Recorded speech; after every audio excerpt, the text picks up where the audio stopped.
And me and her, like, we weren't arguing, but you know what I mean? She was just like, you need to stop doing that. And then I tried to change the subject. I go, how is school going, boys? And my sons tell me, well, we didn't have school today, technically. I'm like, well, what's going on? He said, well, there was like a school shooting drill.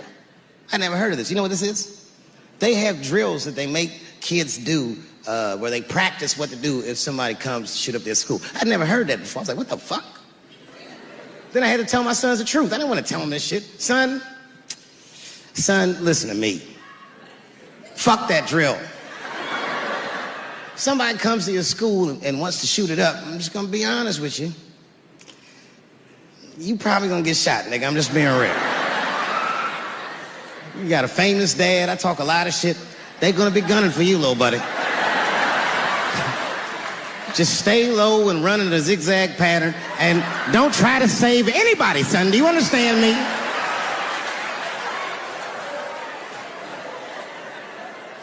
Why would you have kids rehearse for some shit they have no control over? All you're doing is training these kids to worry. It's the stupidest drill I've ever heard of. And while you're in there training them during these drills, well, aren't you training the shooter too? This nigga's in here listening and learning like the other kids.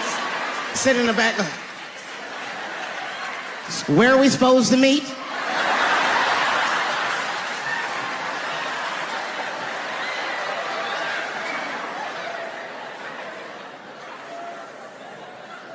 If you're a parent, this shit is terrifying. This shit is real scary. All the parents is looking at each other crazy. Because we know as parents that one of us is raising the shooter. Just don't know which one of us it is.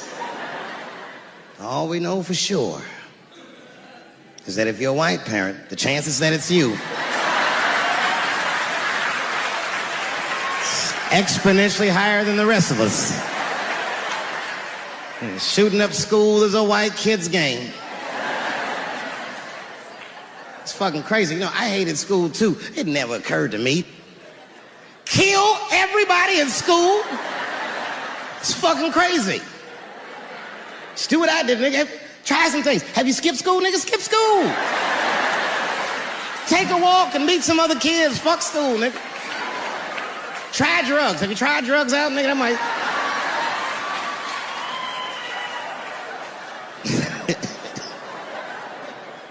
Some scary shit. I've given this a lot of thought. I don't see any peaceful way to disarm America's whites.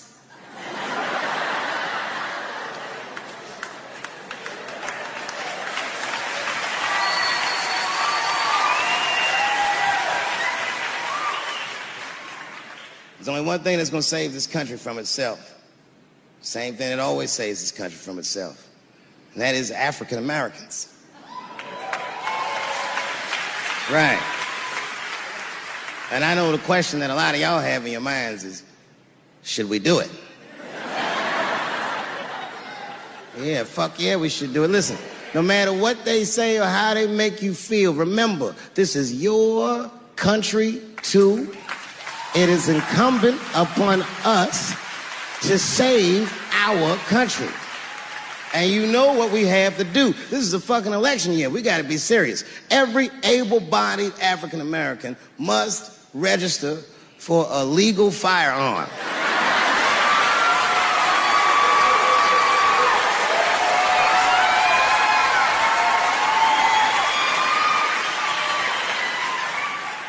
That's the only way they'll change the law.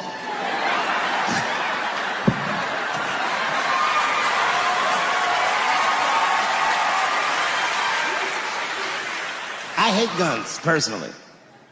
I can't stand them. Yeah, but I have several. I don't want them, but I feel like I need them. Don't forget where I live. I live in Ohio. And anyone that knows anything about Ohio knows that even the word Ohio is an old Native American word. It means, literally, a land of poor white people.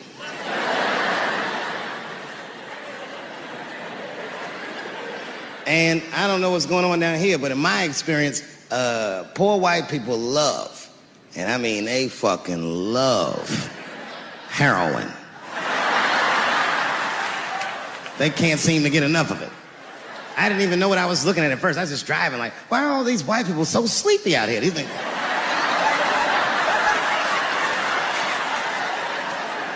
It's really bad.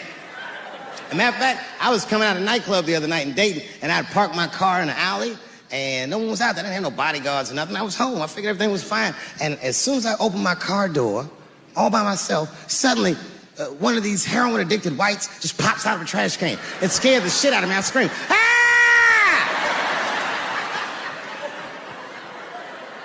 And then I realized it was a woman. She was fucked up. She's like, "Hey, man. Hey, man, relax, okay? I'm sick, all right? I need some drugs, man. Please, I'll suck your dick for $5, man." I was like, ugh. 2.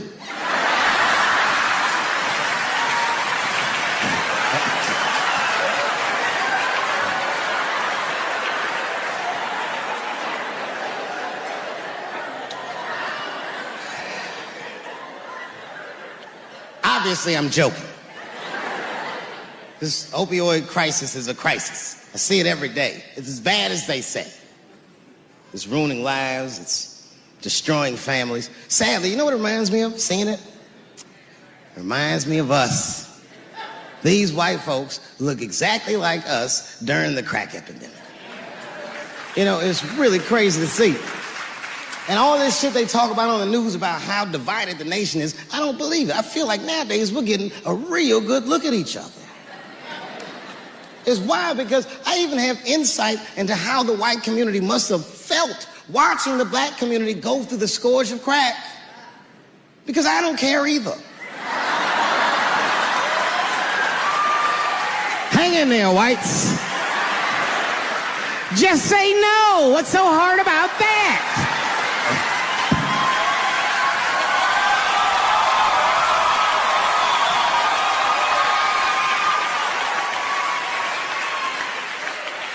Remember when y'all said that to us? But it's okay.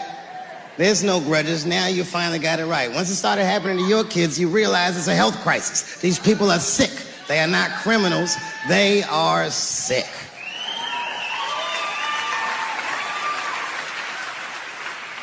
Be that as it may, I'm armed to the teeth.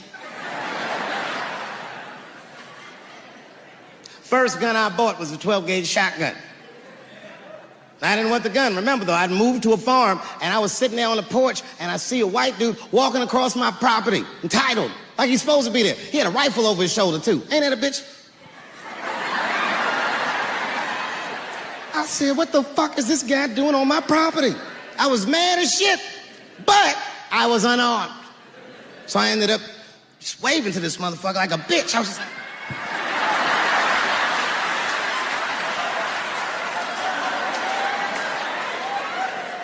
And as soon as he got far enough away, I ran to my car and sped to Kmart.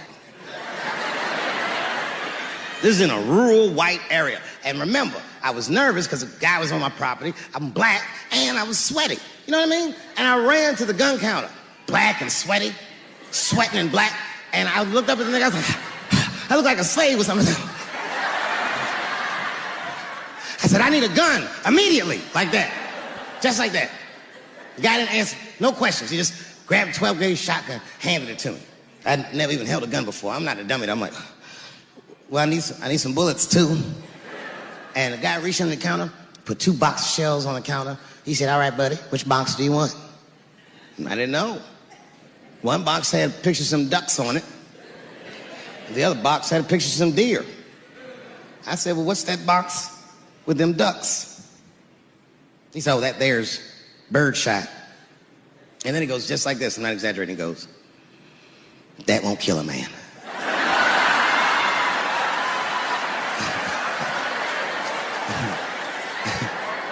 He said, it'll just pepper him up nicely. I said, what the fuck?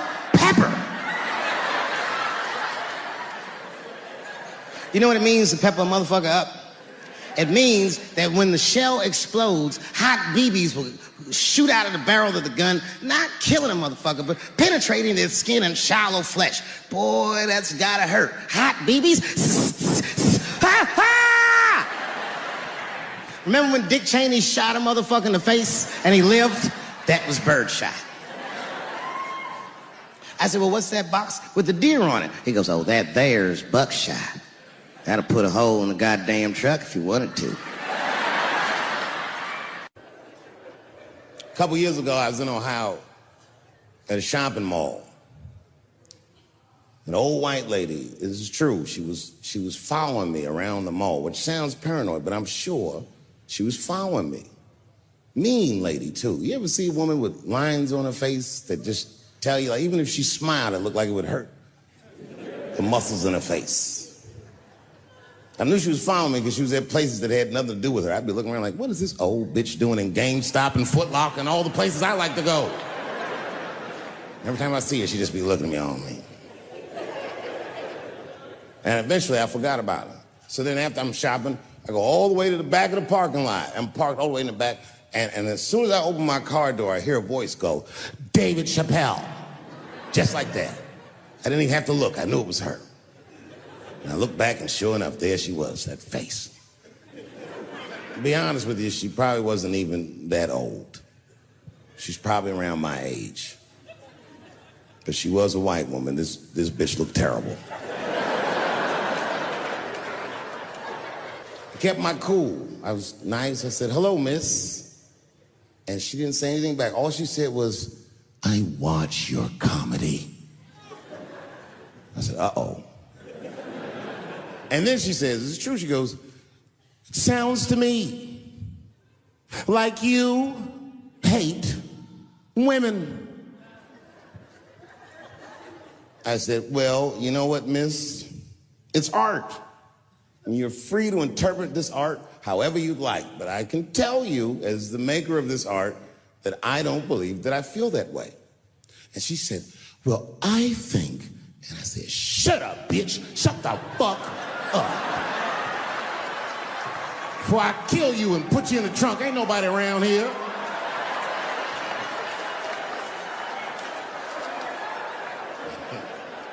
I'm just kidding. I didn't say that. I felt that way, but that's not what I said. I was more clever than that. You know what I said? And this is exactly what I said. I said, miss, before you finish that statement, let me ask you a question. Where'd you see me? Did you buy a ticket to a concert I did? I doubt that. Or maybe you watched one of my specials on Netflix. Or did I follow you to your car and do my act? She said, what? I said, keep it in the comment section, bitch. This is real life. Ta-ta.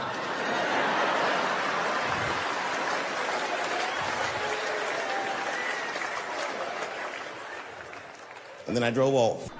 You can see it. You ever have this happen? This is how confusing it is. This is the practical application of what I'm talking about. Like a guy be out, this happens to a lot of guys. You be out at a club, bar, right? You're just kicking with your boys, and a girl walks by, and man, she looks good. She looks good. Not good in that classical way. I mean, you know, I'm talking good like she got half her ass hanging out her skirt. Her titties are all mashed together, popping out the top of her turtleneck and shit.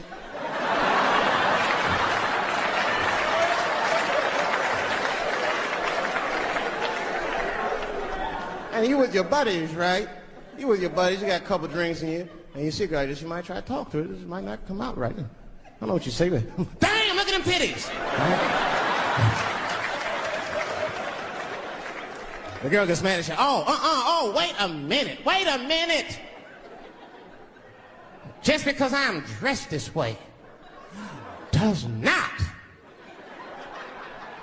make me a whore. Which is true. Gentlemen, that is true. Just because they dress a certain way doesn't mean they are a certain way. Don't ever forget it. But ladies, you must understand that that is fucking confusing. Just is. Now that would be like me, Dave Chappelle the comedian, walking around the streets in a cop uniform. Somebody might run up on me. Oh, thank God. Officer, help us. Come on, they're over here. Help us. I'm like, oh, just because I'm dressed this way does not make me a police officer. You understand what I'm saying? It's like, all right, lady, fine. You are not a whore. But you are wearing a horse uniform, I'll tell you that shit right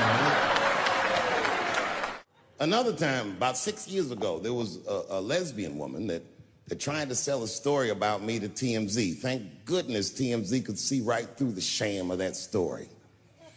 This woman claimed that I beat her up in a nightclub because she was a lesbian. That is fucking crazy.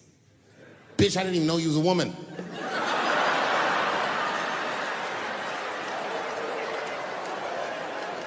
Thank God TMZ didn't believe that. Because I did beat the shit out of her, I'm not gonna lie. It was her fault, I had no choice. I came in the club minding my own business, and a woman came up to me, she goes, "Oh my God, Dave Chappelle." And I was just being reciprocally nice. "Hey, miss, how are you?" Blah, blah, blah. Benign talk, nothing to it. And all of a sudden, this lesbian fellow stepped between us. "Hey, nigga, that's my girl." I said, yo, my man, back up like that. She said, "I ain't backing up off shit, nigga, that's my girl." I said, "Bro, you're gonna have to give me 3 feet like this." She said, "Stop calling me a man, motherfucker. I'm a woman." I said, "What?"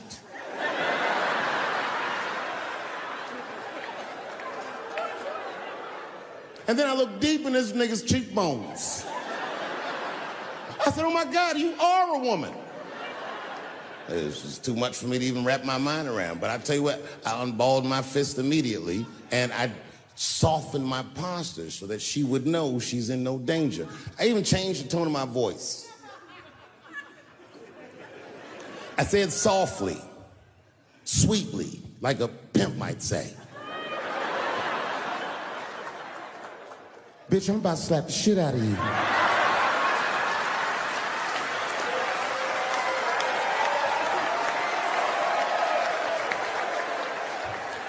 I should have done it. Oh, I wish I didn't say that. She dropped that foot back. Boop. She was in a perfect southpaw stance. Her shoulders were angled correctly. Her head movement was good. I said, "Oh no! This bitch boxes for real." She threw a wild hook at me, and I saw it coming from yesterday, so I slipped it like this. I had no choice. I had to go to work. I let that jab go. You should have seen me go, nigga. I tenderized them titties like chicken cutlets.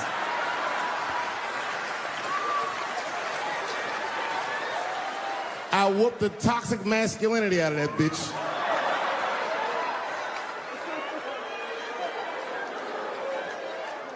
I'm sorry, ladies. I got a fucking Me Too headache. Y'all is killing me right now.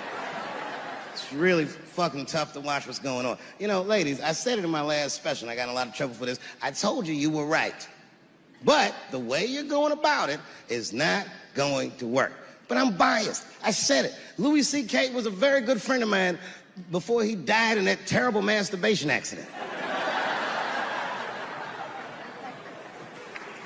And it was his room. You read the story. He was masturbating in his own room. That's where you're supposed to masturbate. And then he said, "Hey, everybody, I'm gonna pull my dick out." Nobody ran for the door or nothing like that. They all just kind of hung out like, I wonder if this guy's serious. And he came on his own stomach. There it is. What is the threat? Have any women ever seen a guy that just came on his own stomach? This is the least threatening motherfucker the earth has ever seen. All you see is shame in their face and cum dripping down like pancake butter.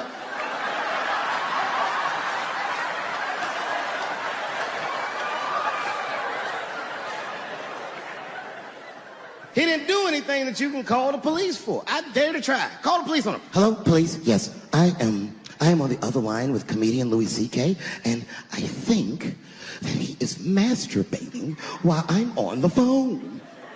You know what the police are gonna say in Atlanta? "Well, what are you guys talking about?"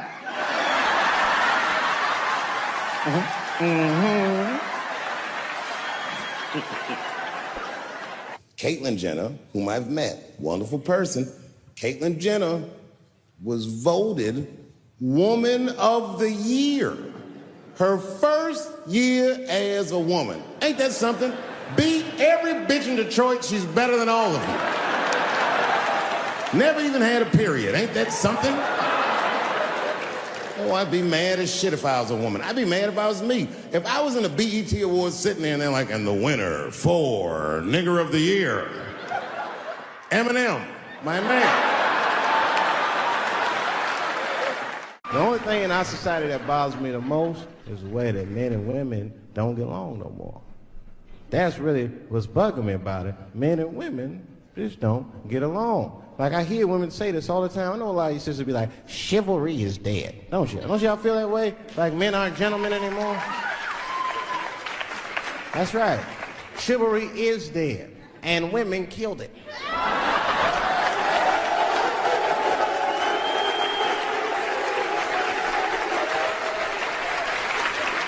There's a fundamental difference in the way we're going to see things. We're not going to see eye to eye on this issue. We're just not. Our tests in life are different. A woman's test in life is material. A man's test in life is a woman.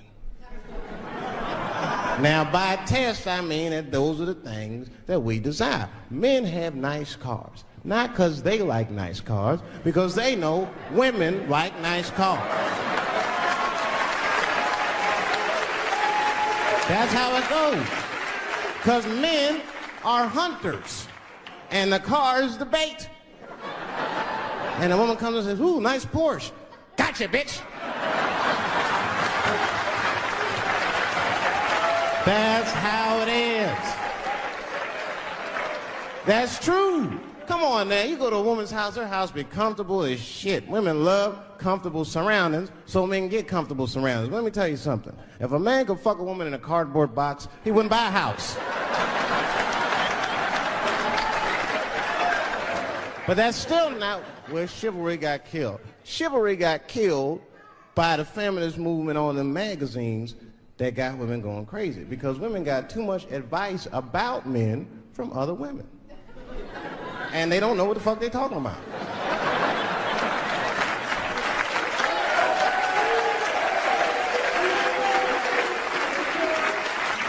And it's true. I see this shit in the magazines. I don't read them, but I be seeing the cover. I be in the grocery store, fellas, you look at one of the magazines, like, what is this? And they say on the cover, 100 Ways to Please Your Man by some lady. Get out of here, man. Come on. Ain't no...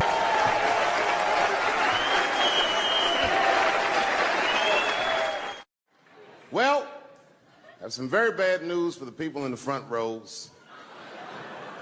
I heard that some of you paid as much as $800 for your tickets. Sadly, I did this same show a couple weeks ago in Atlanta for $60 a head. Can you imagine? Nigga, you could have flown to Atlanta, got a hotel, had some dinner, and came back, and you still have a little money left over, niggas. Paid way too much just to see me in this gay-ass neighborhood. All right, let me roll up my sleeves and tell these pussy jokes. Will told me to say there hasn't been this many pussy references in this room since Cats was here. Boy, I gotta tell you, man, I've been doing this set all week, and boy, I've been telling these jokes, and sometimes niggas look like they're in actual pain over the jokes. None of it's that bad to me, but I understand why it could hurt some people's feelings. So tonight,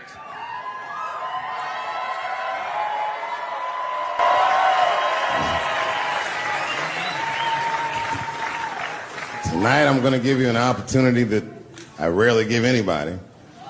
I'm going to let you say whatever it is you need to say to my face, or ask me whatever it is you want to know. But there are no dumb questions allowed. If you ask a stupid question, you'll be asked to leave. Nah, I'm just kidding. Go ahead. Everyone relax. Come on. Oh, yes, sir, in the front.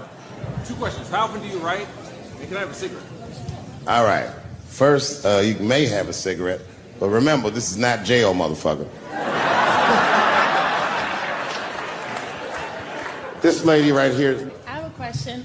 Do you remember this scene? Oh, I do remember that. Ma'am, I'm going to have to ask you to leave. That was a terrible question. This gentleman in the front with the salmon-colored shirt on. I was wondering if you had any advice for young comedians that you generally give, and Are you thinking of doing comedy? I've never done it before, but watching you has made me want to try it.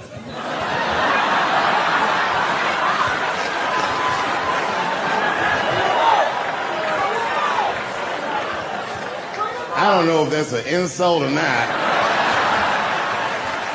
It's a compliment. It's. I mean, niggas don't say I've never done brain surgery, but it looked a lot easier than I thought. I'm teasing. All right, here'd be my advice. Okay, I don't know how comedians start nowadays, right? But what I would suggest is just start. And once you start, you can't really stop, no matter what happens, no matter how bad it gets, no matter what people say. You know what I mean? Because comedy is weird like that. You know why I hate watching other comedians do comedy? Not because I hate other comedians, but because I love comedy so much. It's like watching somebody else fuck your girl. And I say, fuck her better than that. Yes, you on the aisle up there, the lady with the long, yes, you standing up, I see you. My favorite book of all time, The Narrative of the Life of Frederick Douglass.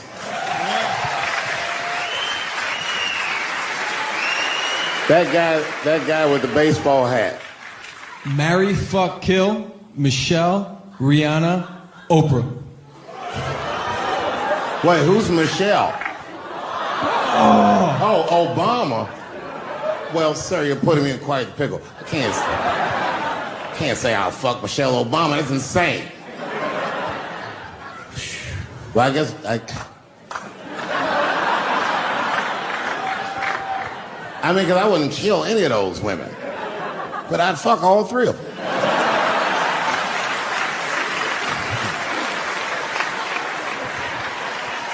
The gentleman in the blue Oxford standing up. Tell us the story with Charlie Murphy. Tell a story about Charlie Murphy? Or your favorite. Boy, there's so many good Charlie Murphys. You know, the thing with Charlie Murphy is he used to just make us laugh all the time. And I used to ask him about all the old Hollywood shit I was curious about. Like when they used to accuse Michael Jackson, I remember asking once, I go, Charlie, do you think Michael Jackson actually did those things? And he said, let me ask you a question, Dave. He said, say it is illegal to fuck women. How long are you staying out of jail? So God bless Charlie Murphy, wherever you are. Charlie, I love you. Who do you think is going to win the 2020 election? All right, I'm going to put a pin in this, but I'll tell you right now, fella, I don't know, but I think Trump has a better shot than a lot of people would like to think. I'm just saying, it all depends on how the left talks. The way we're talking is not going to win the fucking ball game. Donald Trump's over there on the right, grabbing handfuls of pussy. Joe Biden can't even smell hair over here. Fuck this side. All right, man, go ahead. Thank you so much for this show. And how old are you? 25. 25? Yeah. Boy, don't let R. Kelly see you. He's gonna pee on you by accident. Oh, my bad. I thought she was 15. Yuck. I'm totally joking. I'm sorry. My question is there anything you've learned from another comedian that you feel like will stay with you for life? I tell you what, miss, that's a good question. Yes, is the short answer. A longer version of it is this. I was raised by comedians. I started doing stand-up when I was 14. The other day, I went to a comedian's funeral, and I realized as we was putting this motherfucker in the ground that these people are at least as influential to me as my family. I rock with these niggas till the wheel falls off. We fight and we fuss and we are jealous of each other and we get mad at each other, but my life wouldn't have been what it was without each and every one of them, and I consider them my family. That's what it is. Still hadn't figured out exactly how to say what I wanted to say, but I was doing pretty good. And I was doing some Me Too jokes, and a woman stood up from the audience and she was crying. Clearly, it's a white woman. She says to me, she says, you can't say that. It's 200-seat room. It's a very small room. I'm like, what the fuck are you, like, miss, are you okay? What are you doing? She says, you can't say that. I said, yes, I can. It's my show. I'll say whatever the fuck I want. I was like, ooh, like this. And then she gets up from the table and she starts making a big, like, show, just pushing through the aisles and all this stuff. And there's like a curtain right before the front door. And she gets to the curtain and she's crying. It's fucking crazy. She says, I'm sorry I was raped. It's a fucking comedy club. It's like loud farting getting out of an elevator.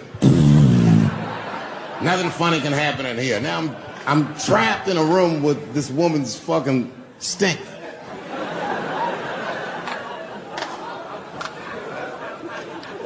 And I say, miss, it is not your fault that you were raped, but it's not mine either. Ta-ta, bitch, like this. She storms out. Now the room is very uncomfortable, but I managed to get the crowd back. But I'm like, you know, a little traumatized. Same show, there's a trans woman sitting in the audience. This is a true story. This was like a few weeks ago. I did 6 shows that weekend. This trans woman came to 4 of them. Calls herself Daphne. Man, this chick Daphne was in there cracking the fuck up at everything I said about everybody. It was amazing. She was laughing, and it was fun to watch her laugh. You could tell she was letting go with something that was heavy, and she'd throw her head back, and she'd smile with all her teeth. She was having a great time. And the more fun she had, I felt bad, because I knew I had some trans jokes to unload. And I thought to myself, maybe I shouldn't say these jokes because I don't want to, like, fuck her evening up. She's having so much fun. But then I thought to myself, well, if I can't say it in front of her, should I say this shit at all? So I let her rip.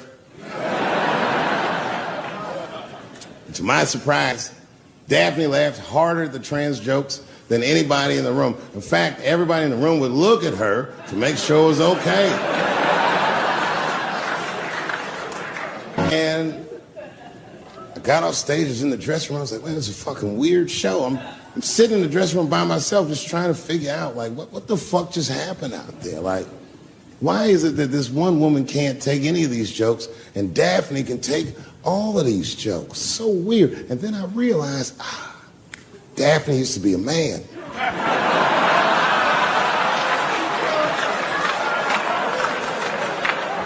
So now I go out of the dressing room and like you can see like all the staff was there like cleaning the club up, the audience had gone, and sitting at the bar by herself was Daphne. And she's like, hey, Dave, come join me for a drink. And I don't want her to think that I'm transphobic or nothing, so I'm like, fuck, I guess I could have at least a drink. And we get some tequila and we're sitting there. And she was fucking cool. Turns out that Daphne, she wants to be a comedian. She was asking me for advice, and I told her advice and all this shit.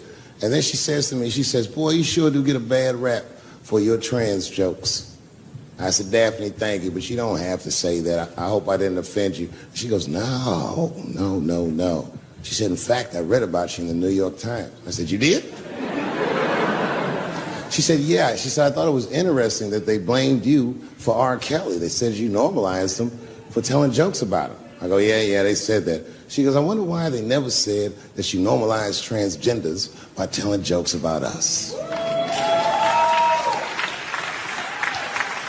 And I'd never thought about that. It never occurred to me. And we started making out. And then, like,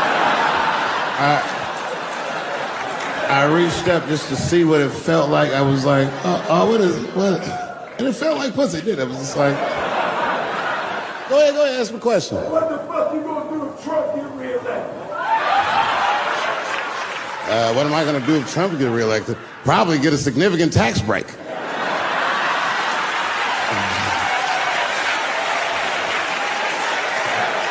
Hey, you wanna know why I don't even talk about Trump in my show? Because that motherfucker is not the hokey pokey. He is not what it's all about.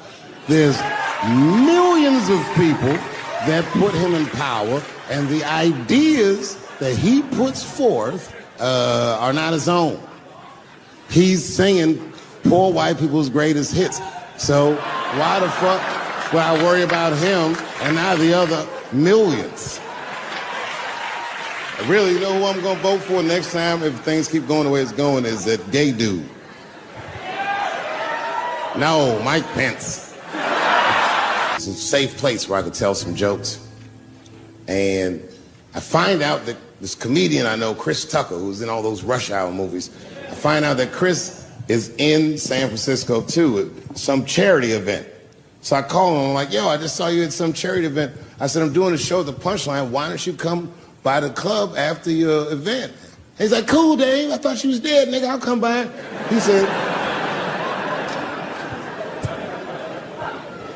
says, is it okay if I bring some friends? Because, you know, I'm with a lot of people. I go, man, you Chris Tucker. You can bring whoever the fuck you want. And then I show up to the club late that night. I walk into the dressing room, and sitting in the dressing room is Gavin Newsom, who at the time was the mayor of San Francisco, but now he's the governor of California. And sitting next to him was Kamala Harris, who at the time was the DA of San Francisco. Now she's the senator from California that's front running on the Democratic ticket. And sitting next to her was Al Gore. It's fucking weird. And sitting next to Al Gore was the guys from Google, Sergey, and I don't know how to say these. All right. And it was Chris Tucker and Ben Jealous, who at the time was the president of the NAACP, who was all just at this big charity dinner, and Paul Mooney was drinking scotch. And we all was just in there. And, you know, at first I was a little uncomfortable when we started talking, and we all got along really well. At some point, Kamala Harris she says to me, she goes, you know, a friend of mine is announcing his candidacy for president tomorrow. I went to college with him. I'm like, what? I go, Barack Obama? She goes, you've heard of him? I'm like, yo, I just read about this dude. And she goes, yo, yeah, blah, blah, blah, we talking. She goes, you know what? She says, let's call him on the phone. I said, what the fuck? And she picks the phone up and she dials and she's listening like this. And she goes, this is voicemail. And she gives me the phone, she goes, leave him a message. You know, I didn't know what to say. I just said what you say to any black dude that's running for president. You know, stay low, running a zigzag pattern, this kind of shit.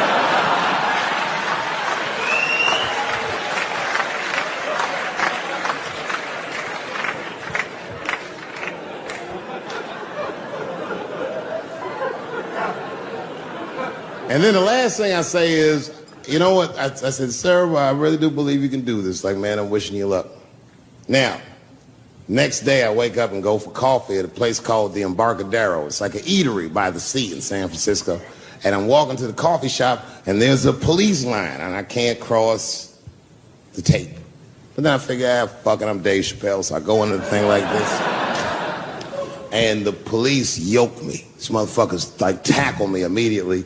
And I see over the police's shoulder, Gavin Newsom. I couldn't remember his name, but I remember the night before I had kept teasing him and saying he looked like Christian Bale, the guy from the Batman movies. So I see him and I can't remember the name, so I'm just like, Batman, help!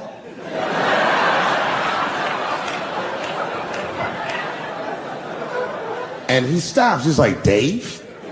And then the police see that the mayor knows me, so they all like, oh. Sorry about that.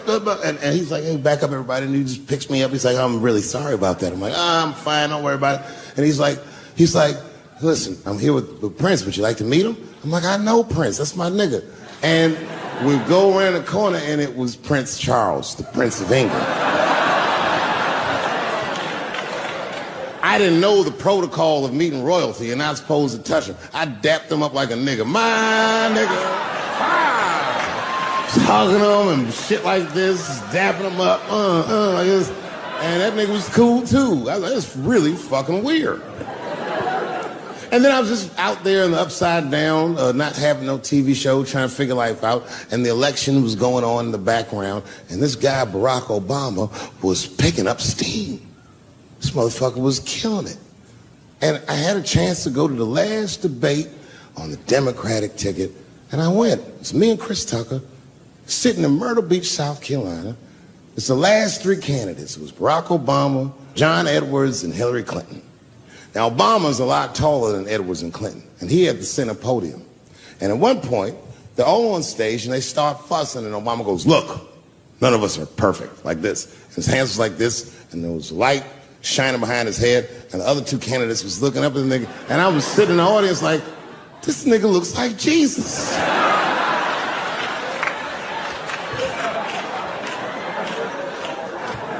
And I realized in that moment that I was looking at the next president of the United States. I was certain of it. I couldn't explain it, but I knew what I was seeing. And I got really excited. And I'm not that kind of guy. I said, I gotta meet this motherfucker. So I stayed.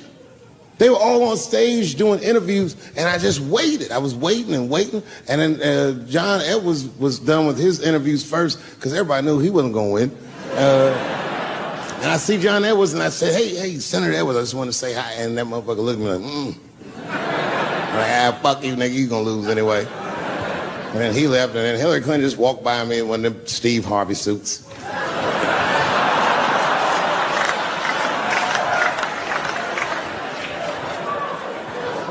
But Obama was taking forever. Everybody wanted to talk to him. When I knew the media saw exactly what I saw, there was no question about it. That was the guy. I waited and I waited, and finally, must have been over an hour and a half, he finishes his last interview. He's like, man, thank you very much. Good talking to you. And he turns around, and we make eye contact. He sees me, and when he sees me, he looks over, he goes, Dave Chappelle.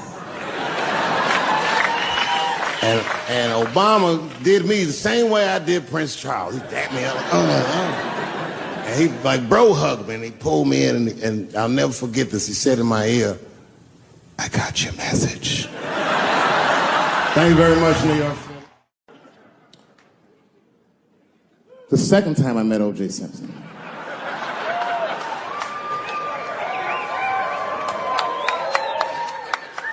Was right after the trial of the century. There I was, now a young man of probably 23. O.J. Simpson was the most famous or infamous face on planet Earth. I was in a restaurant in Beverly Hills with my agents. I wasn't alone in the restaurant, but I was alone. I was the only black person in the restaurant. And in the 90s, that felt very uncomfortable. Now I tend to enjoy it at this age.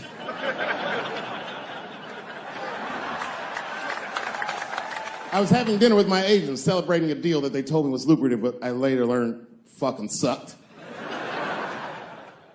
And suddenly, a group of women walked by. Every race was in that group.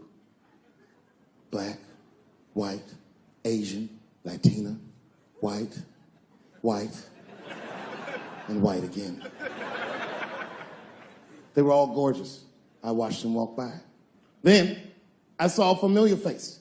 Al Collins, the man from the infamous Bronco check, towards the door. Couldn't believe what I saw. And then, close behind him, was O.J. Simpson, newly released from jail. The restaurant fell still. I was shocked. I didn't mean to say it out loud, but it just came out. O.J. He stopped, turned around to see who said it, saw my black face, and correctly assumed it was me.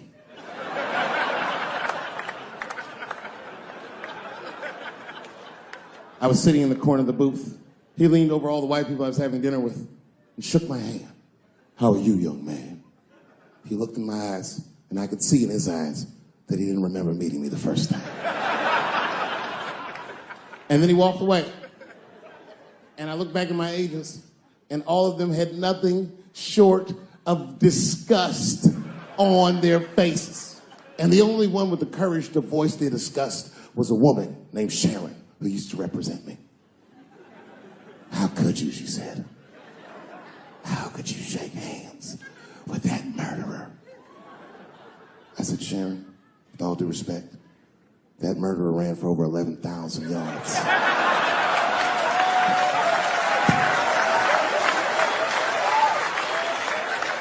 And the glove didn't fit. Glove didn't fit. Get over yourself. Some people can't do that. Some people just can't get over themselves. Gay people have a hard time doing that recently. Here we go. Here comes the deep water. No, recently I've noticed that. I noticed it with that Manny Pacquiao controversy. Yeah, no, it was now in the gay community's defense, Manny Pacquiao said some outlandish shit about gay people. Very, very not nice things that I won't repeat, but there was biblical verses and some analogies to animals. Wasn't a good look. Nike took his shoes immediately, which I thought was a little harsh. A little harsh. You know what I mean? Because he's, just because he's Asian. You know what I mean? Fuck, you gonna take shoes off Asian dude to appease a gay dude? You know what I mean? No? You don't know what I mean. But Asian people kind of know what I mean. No? No Asians in the front? No? No, this is what I mean. Okay, look. Okay, you're an Asian dude. No, I say this with no disrespect. But we're all Americans, right? And we can agree that America has a huge body count all over the world, but nowhere more than Asia. Literally, if you look at history, recently, we have bombed the masculinity out of an entire continent. We dropped 2 atomic bombs on fucking Japan, and they've been drawing Hello Kitty and shit ever since. There's a lot of lady boys in the wake of our bombs. And I know these things because my wife is Asian. She's Filipino. All right, well, okay, so that explains it. Now you know why you see me at all those Filipino events. I'm not there picking up pussy, I'm dropping some off.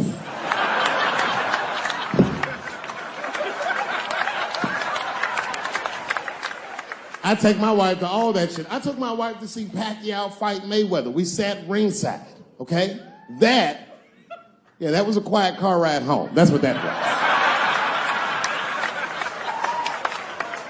But if you know what's popping in the Philippines, you know that they got a whole generation of kids in the Philippines growing up without their mothers. Yes, a lot of women in the Philippines go to the Arabian Peninsula, they come to the United back home, which is still one of the #1 staples in the Philippines economy, money that their expats send back to the Philippines. The men, on the other hand, are left rearing children, twiddling their thumbs, waiting on their wives' checks. These men have been fucking emasculated. And then suddenly, a boxer rises from amongst them and reinstates their manhood with his motherfucking fist. This is not the guy you're supposed to ask, what do you think of homosexuals?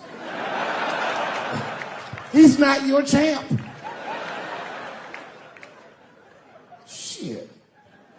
That's why I don't have a sneaker deal, because if you say something that people don't like, they'll take your fucking shoes off. Throw the head. They've got the longest mental gap to bridge. That's all I'm saying. Because, you know, whenever I see one of them T's on the street, I don't mind them, but I'll be like, man, I miss Bruce. I'm sorry, guys. I'm 42. I remember Bruce Jenner. Before the Kardashians, before all that, this motherfucker was a white American superhero. It was amazing. He was beating Africans at track and field. We'd never seen anything like it. He was on my cereal box growing up. You know how much of that cereal I ate? Nigga, I didn't know he was gonna do that.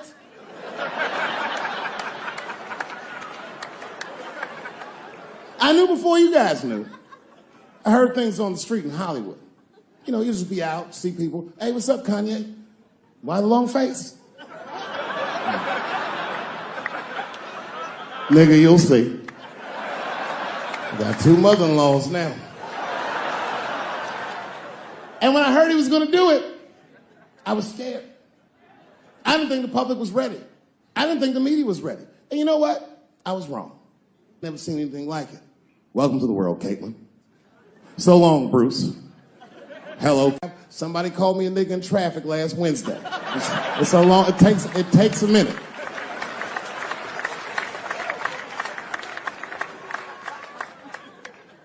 My wife's friend, Stuart, told me that. My wife has a lot of gay friends. Stuart's their leader. She has a lot of gay friends. And I don't like them.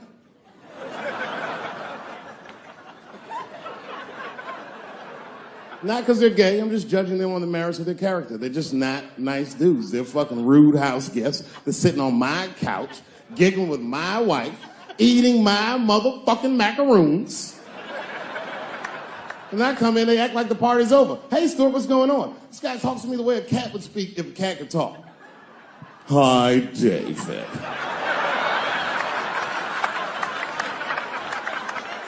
Stuart, what's all the beef, man? What's going on? He always wants to have some kind of gay political argument. The last one was about a petition in federal court to take the words husband and wife out of the law. I said, well, why would you want those words out the law? He said, because it discriminates against same-sex couples. I was like, niggas, please save me the semantics. Just trust me, take your chips and get the fuck out of the casino. You're by the side, talk that over amongst yourselves, and whichever one of you is gayer, that's the wife.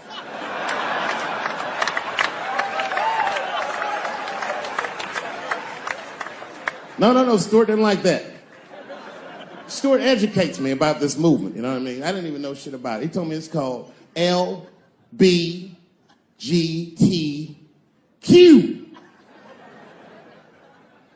I was like, what the fuck is the Q? Does that even make sense, Q? Turns out Q was like the vowels. That shit is sometimes Y. It's for gay dudes that don't really know they're gay. You know what I mean? Like prison fags who are like, well, I'm not gay, nigga. I'm just sucking these dicks to pass the time. I'm not G, I'm Q. Ugh.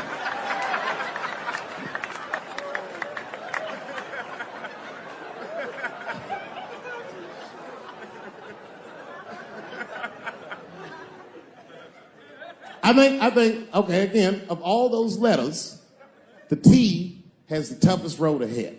In fact, I think the T should stand for tough.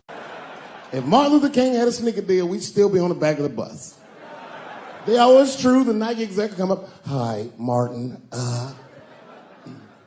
we need you to tone down the talk of civil rights and blacks being humans. It's upsetting our southern distributors. But I don't understand. I thought that's why I had a sneaker deal in the first place. Not quite. Really, it's a walking shoe, and we like the marching, but try to understand. Fuck that shit. You know, I get it, though. I understand why gay people are mad, and I empathize. You know what? I'm just telling you, this is a black dude. All these movements, not to get deep, all these movements probably started, not even the 60s. All this shit started in 1945. That's when America just fucking lost its mind. It was after that Second World War. Think about it. Because black Americans went off and fought in the war. They went to Europe. They made more money than they ever made in America. They might even got their dick sucked by white women. And then they came back to the United States and they looked around and they said, you know what? I don't like the way I'm being treated around here. But it wasn't just black dudes. At the same time, all the women in America went into the workforce because all the men were gone. That's when you see that old poster in the 40s with that dyke, like, we can do it. That's where that's from. And these women made money, and then the dudes came back home and started telling these women what to do, and they were like, yo, I'm not feeling you, nigga. At the same time, the CIA started experimenting with a drug in San Francisco. Back then, nobody knew about it, called LSD. By 1960, all the white kids in America were like, it works. And a new school of thought was unleashed on the American consciousness. People had never even thought like that before, and now they were thinking like that in mass. White kids in mass were like, fuck our parents' plans for us. By the time 1960 rolled around, the President of the United States was 42 years old. He was the next best hope. And they blew his brains out in Dallas, in fucking parade. That's the most gangster shit. There were 8 major assassinations in the 60s. Kennedy, X, King, Everett. And then, by the 70s, the white youth culture and the Black Panthers and the black youth culture started to merge. And you started to see Timothy Leary meeting Eldridge Cleaver in Africa, not Oakland. And that was the beginning of the 70s, one of the most turbulent decades this nation has ever seen. And I say all that to say this, that in that turbulent historical context, Bill Cosby raped 34 people.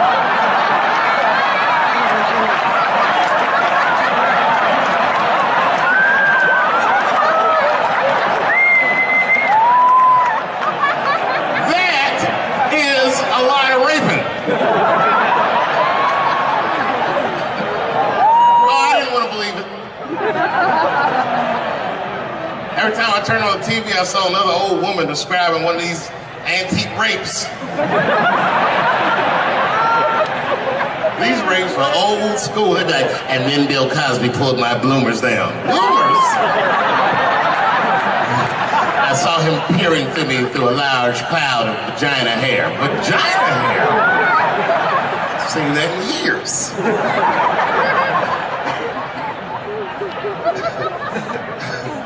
I saw that shit. I said, these people are obviously trying to destroy Dr. Cosby's rich legacy. 34 allegations later, I was still like, man, they probably only raped 13 or 14 of these people. Do all that raping. It's like 50 fucking rapes. And don't forget, each one of these rapes have 8 hours of sleep in them. It's like 1,000 hours of rape. Packed into an otherwise busy schedule. Short corporate rapes, that's what I support.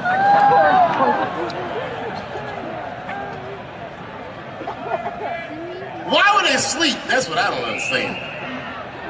Why Bill Cosby making all these girls sleep? Like, look, man, I'm not even as famous as Bill Cosby was, but I know 20 girls I could call right now and be like, yo, come to my place for a drink, and I'm gonna put something in it, and you're gonna fall asleep, and I'm gonna fuck you while you're sleeping. And they'd be like, cool, nigga, cool. What time you want me to come over?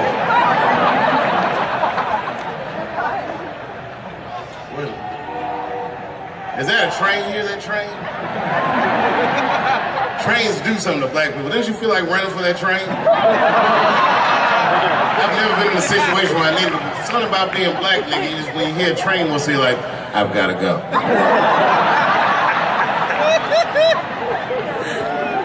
Just wanna run away. No, man, for real, it's not comfortable like it used to be. I don't know how transgender people beat black people in the discrimination Olympics. If the cops shot this many trannies, you'd be like, it's a goddamn conspiracy.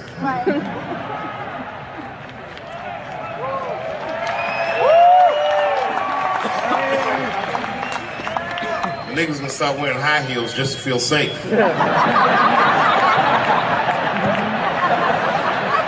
Problem, officer? Was my bag and purse on match? Is there a problem?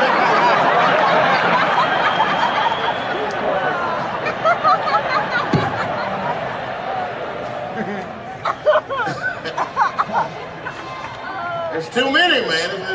It's too many. There was one good one in California where the lady got beat up in traffic. You see that shit on YouTube? Yeah. And they beat the shit out of her. You watch the tape, you be like, well, what did she do? Turns out she didn't even do anything.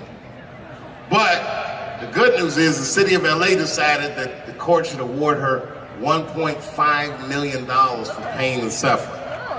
Which, if you know anything about money, is as much Marcus Madonna made to fight Floyd Mayweather the second time.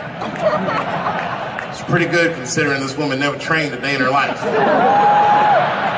can see it in the tape. She didn't come to fight. She took too many shots. She covered her gut, punched her face. She just wasn't doing it right.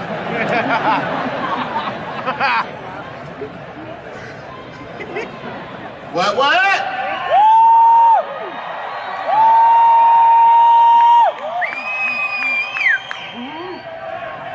You know what's funny about being in San Francisco? First of all, the city's not even gay anymore.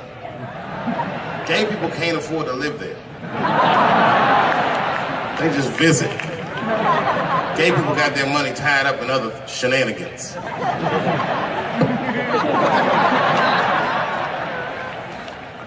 Where you from, bro? Where? Canada? Well, all right, you can get off the watch list. You know, America has a racial hot seat, which belongs to black Americans, but I know you sat in it for a while. I can honestly say Arabs and Mexicans sat in that seat. And we, the black Americans, would like to thank you both for your sacrifice and your struggle. Everybody goes through something, but at least I can leave my backpack someplace. If you leave your backpack, you got 20 minutes to find that shit before they send a robot to blow your luggage up. Don't you remember San Francisco when that motherfucking tiger jumped out of the cage and bit those people up? And San Francisco is so gay, the whole city blamed the tiger. No, they blamed the victims. They didn't even say shit about the tiger. They said these people were teasing that tiger. That's irrelevant. Tiger should not be able to jump out of the cage and kill people at the zoo. They said that that tiger chased one of his victims 400 yards. Listen, you know how fucking fast you have to run to outrun a tiger for 400 yards? Nigga probably woke up in the hospital with an NFL recruiter standing over his bed. You did good, son. You did very good. I know this isn't a good time, but I'm with the Cincinnati Bengals. Complete coincidence. I think we can tie something in and do something really big with you. One of the guys the tiger bit was Mexican, and the other two were Arabs. I said, who trained this tiger? Homeland Security, like everybody? I gave that tiger some beans. You smell those beans? You smell that? Go get them. There's some curry.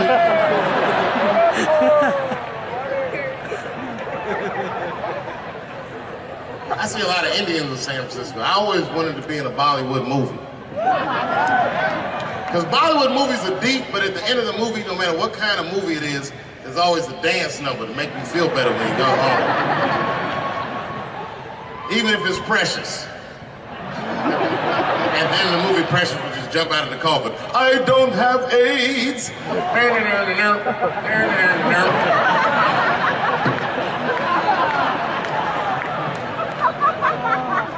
You ever see Precious? Boy, that was a sad movie. Yeah, that was tough. If you haven't seen it, you know all the statistics of living in urban life in America. But if you could picture all those statistics happening to one person for 90 minutes, that was Precious. Life through the book of that fat bitch.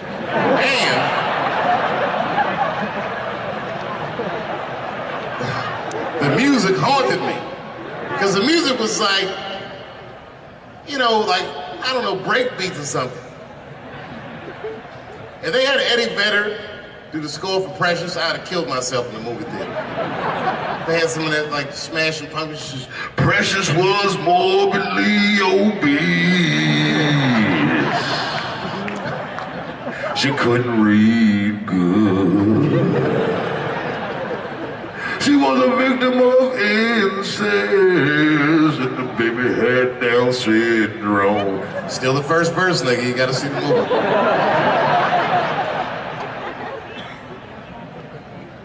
She caught AIDS at the end.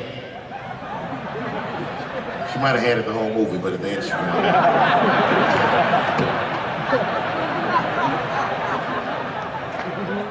That's one way to lose weight, you know.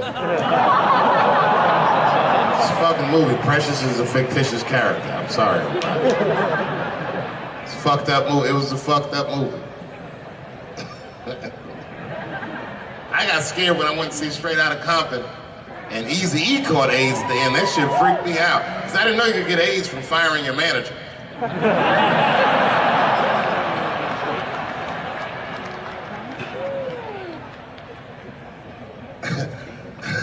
see Straight Outta Compton?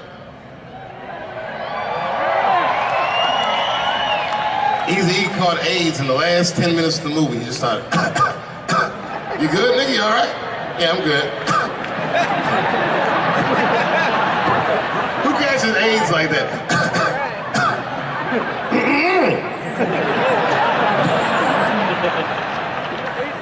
AIDS does not sound like that. It's a racking cough. And AIDS weird that a disease came out of nowhere in the 80s that doesn't kill anybody but niggas, fags, and junkies?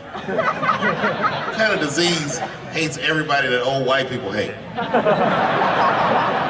I think the government hid that shit in disco balls.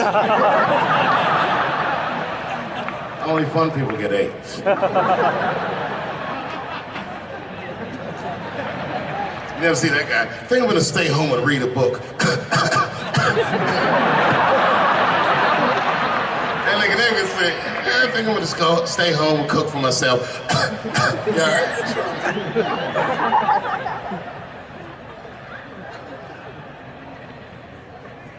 Remember when Donald Sterling made that tape? Said all those bad things about black people? That tape was fucked up.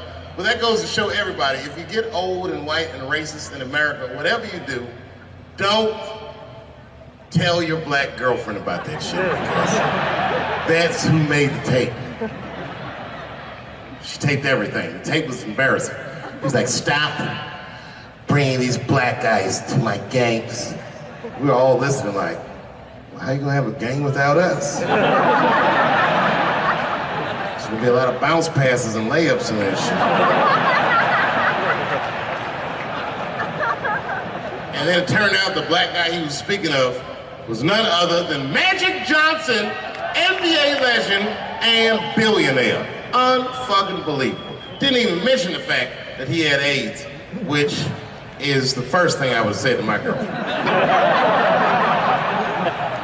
This guy must be very racist if AIDS is the footnote.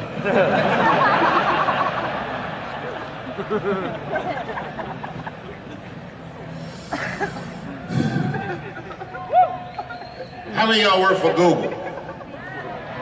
Nobody?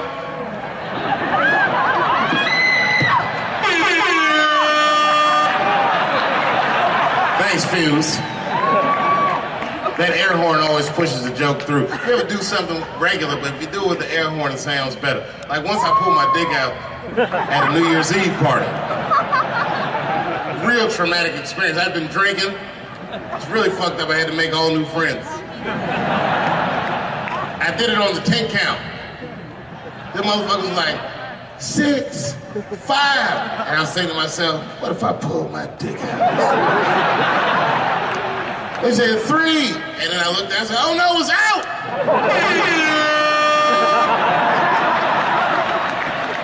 That air horn pushed me over the top. I pulled that shit out of the...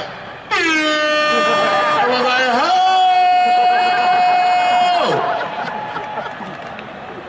Man, when that nigga pulled his dick out, that really set the party off.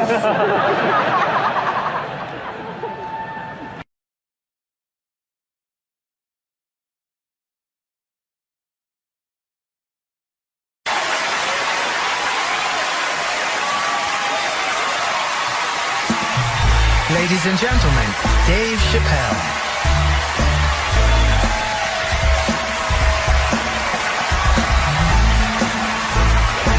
Thank you. Oh boy, I'm very nervous. No pressure. During the civil rights movement, I can't read what's on the teleprompter.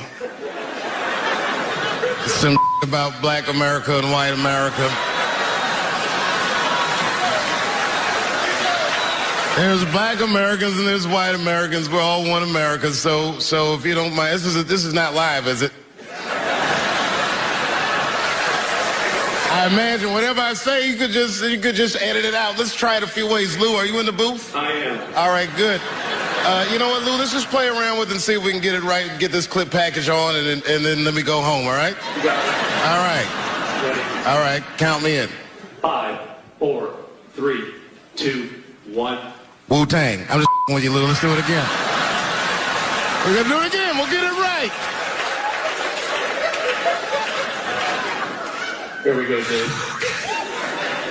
5, 4, 3, 2. You know, when I was a comedian starting out in Washington, D.C., right here in this city, 1988, I'll never forget this. It was a comedy club owner that banned profanity from his comedy club. He said it offended his audience, and this was a cause of major concern for all the comedians in the circuit. And we all called a meeting, and we had the owners come, and it was the club owners, and it was the comedians. It was the classic labor dispute. The club owners laid out their case. There cannot be profanity in these clubs because that offends people. And there's a comedian who's still a good friend of mine to this day. He lives right here in Washington, D.C. He stood up and he said, he's black, I should tell you because it's important to the story. He says, I use profanity because I live a profane lifestyle. He says, I don't have an insect infestation in my house. I have roaches.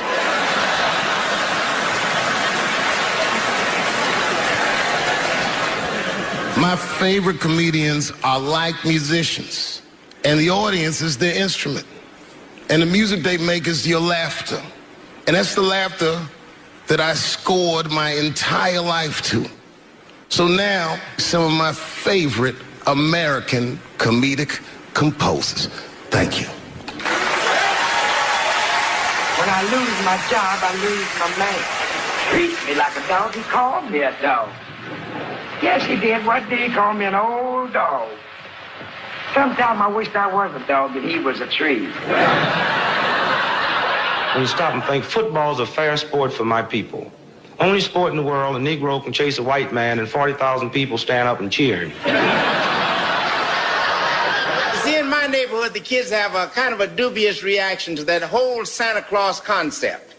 They just don't believe that a white man will ride a reindeer through Harlem after midnight. In truth, white friend, it's you that all look alike. But look at the black people around you. We're all different colors. Black walnut, burnt elk, almond, chocolate mocha, pecan, vanilla, yellow, mellow, light, bright, and damn near white. We come from the first people on the earth. You know, the first people on the earth were black people. We the first people had thought. Right? We was the first one to say, where am I? And how do you get to Detroit? I think maybe like 30 years ago, there was a woman that wanted to sing, and a black lady that sang opera that wanted to sing. What was her name? Mary Anderson. And this place was like segregated, and they couldn't sing there. And here we are, like not even 50 years later, a 22-year-old black man on stage getting paid to hold his. God bless America. I gotta go now. Y'all take it easy. Bye-bye.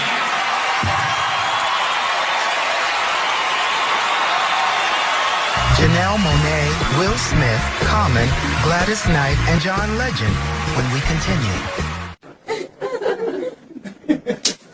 Yeah, man. Well, you ladies are right. To be honest with you, your lives look terrifying to me.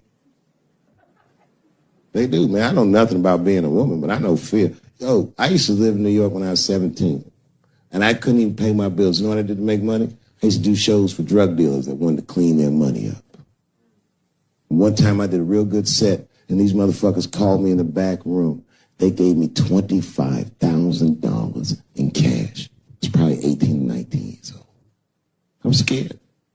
I thanked them profusely. I put that money in my backpack. I jumped on the subway and started heading towards Brooklyn at 1 o'clock in the morning. Never been that terrified in my life. Because I never in my life had something that somebody else would want. I thought to myself, Jesus Christ, if motherfuckers knew how much money I had in this backpack, they'd kill me for it. Then I thought, holy shit. What if I had a pussy on me all the time?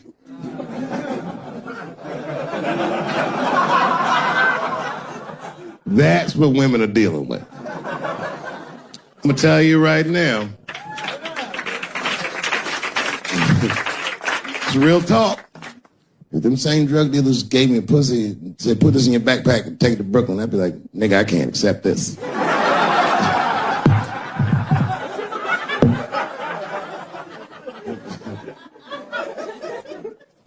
I empathize, man, you know. Everybody gets mad because I say these jokes. But you understand that this is the best time to say them. More now than ever. And I know there's some comedians in the back. Motherfucker, you have a responsibility to speak recklessly. Otherwise... New York Times said that Louis C.K. jizzed on his own stomach. You know, I've busted a lot of nuts in my day. None of them were newsworthy. Shit was really gross, because they didn't just say it like I said it. They didn't just say jizz on the stomach. They said it in that fucking Pulitzer Prize winning style that the New York Times has. It was very descriptive, like, you know what I mean? Louis C.K.'s semen shot out like a volcano of misogyny, slowly drizzling down like lava, covering his freckled penis as it slowly dripped to a fiery crown of red hair. Jesus Christ, I'm trying to eat some huevos rancheros and these niggas is...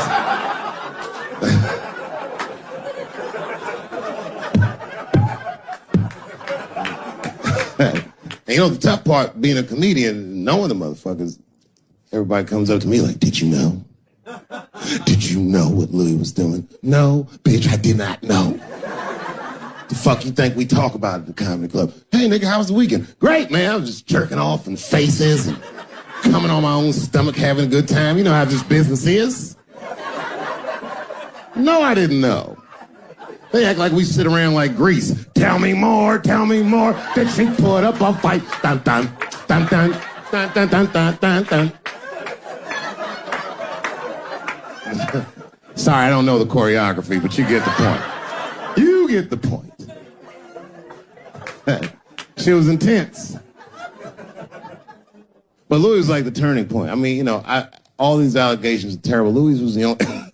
I shouldn't say this, but fuck it. His allegation was the only one that made me, like, laugh. Well, if you think about it,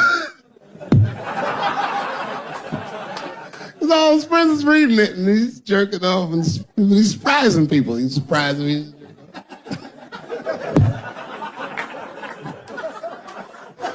I just picture all the comics in comedy just reading it like, what?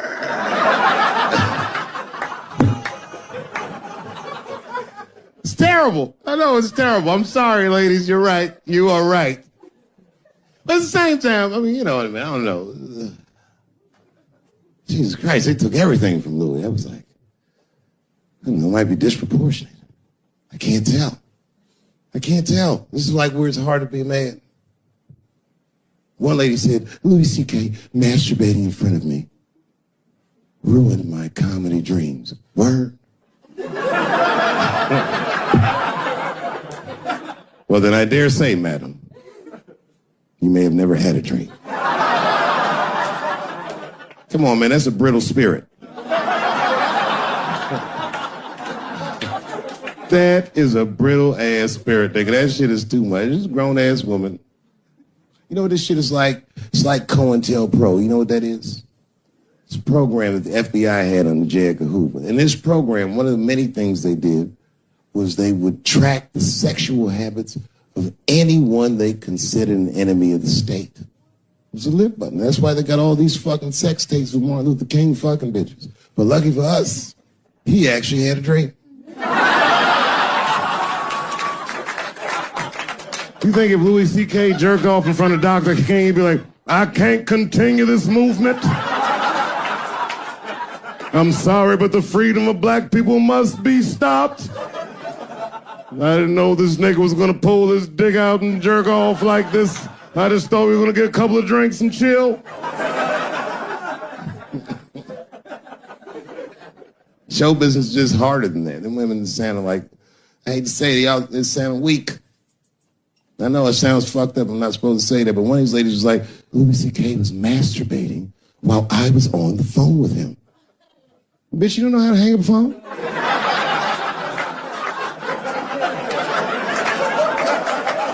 How the fuck are you going to survive in show business if this is an actual obstacle to your dreams?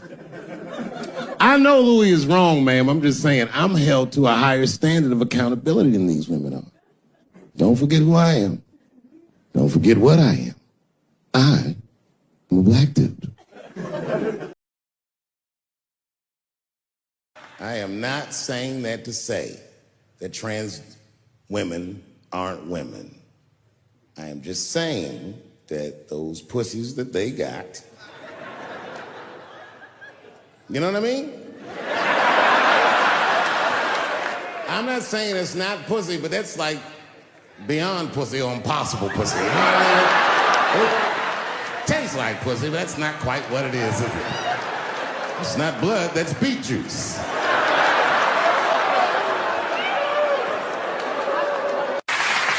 But I can't say the word faggot. And she said, because, David, you are not gay. I said, well, Renee,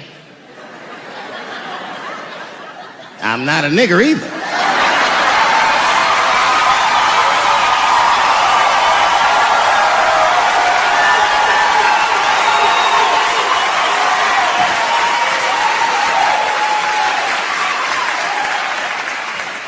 But you see, what I didn't realize at the time and what Kevin had to learn the hard way is we were breaking an unwritten and unspoken rule of show business. And if I say it, you'll know that I'm telling you the truth. The rule is that no matter what you do in your artistic expression, you are never, ever allowed to upset the alphabet people. And you know who I mean. Those people that took 20% of the alphabet for themselves. I'd say the letters, but I don't want to conjure their anger.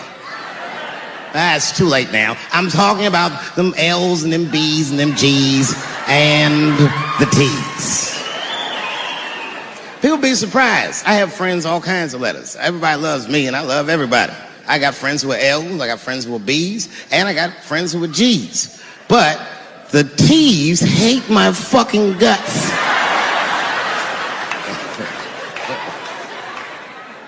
And I don't blame them. It's not their fault, it's mine. I can't stop telling jokes about these things. I don't want to write these jokes, but I just can't stop.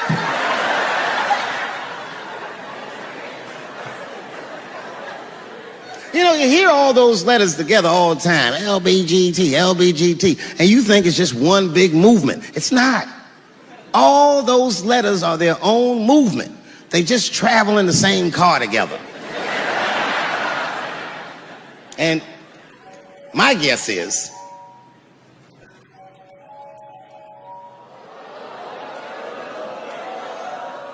what is this, high school? This nigga probably got a babysitter or something. Go and answer your phone, nigga. Just get that shit out of here. I'm in the middle of something important.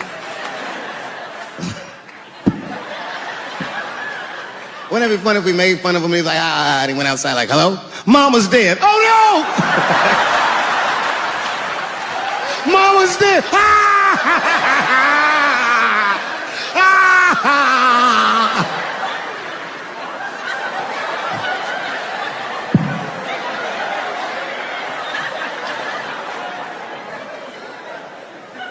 That was a weird time phone call, wasn't it?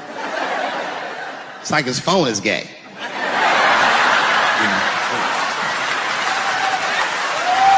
But motherfuckers are just taking it too far. I don't know why or how everybody got this goddamn sensitive. You know who hates me the most? The transgender community. Yo, yeah, these motherfuckers. I mean, I didn't realize how bad it was. These motherfuckers are really mad about that last Netflix special.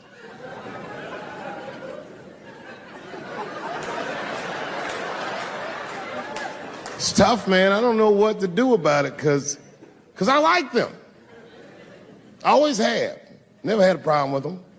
You know, just fucking around. As a matter of fact, I think I make fun of everybody, and I mean, as a group of people, they have to admit, it's kind of fucking hilarious, man. I'm sorry, bro. It's like, I've never seen somebody in such a hilarious predicament not have a sense of humor about it. They're born feeling like there's something other than they're born as, and that's kind of funny, you know? I mean, it's funny if it's not happening to you. It's like that white black bitch that's in the news all the time. Rachel Dolezal. She's a white woman, but then she dressed up like a nigga and shot her way up to the very top of blackness. And I always wanted to meet her just so I could understand. I just wanted to like have dinner with her so I could just look in her eyes and call her a nigger to her face. The fuck is that bitch talking about? I identify black. That is trans talk, ladies. Stop biting. Stop biting. There's a big difference between her and a trans. The difference between her and a trans is I believe transgenders. I don't understand them either, but I know they mean what they say. Them niggas cut their dicks off. That's all the proof I need. I've never seen somebody just throw their dick away. Don't need it.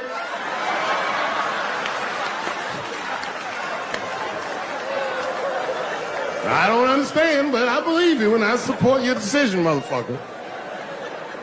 But how far is Rachel willing to go?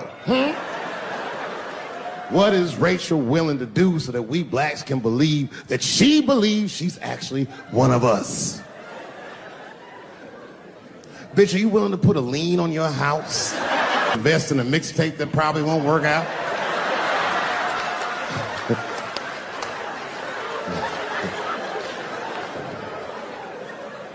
She didn't even change her name. Didn't even change her name. Her name is Rachel. I can't believe in that name. If you want my support, you're gonna have to change your name to the blackest shit I've ever heard. Bitch, you're gonna have to change your name to Draymond Green. I don't know a blacker name than that. That shit is black on paper. If you type Draymond Green into Airbnb, that shit will log off automatically.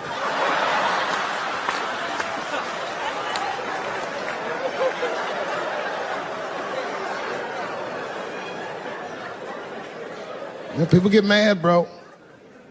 People get mad about everything I say. I was doing a show. I was in Portland, Oregon. And I was checked in a hotel under the name Charles Edward Cheese.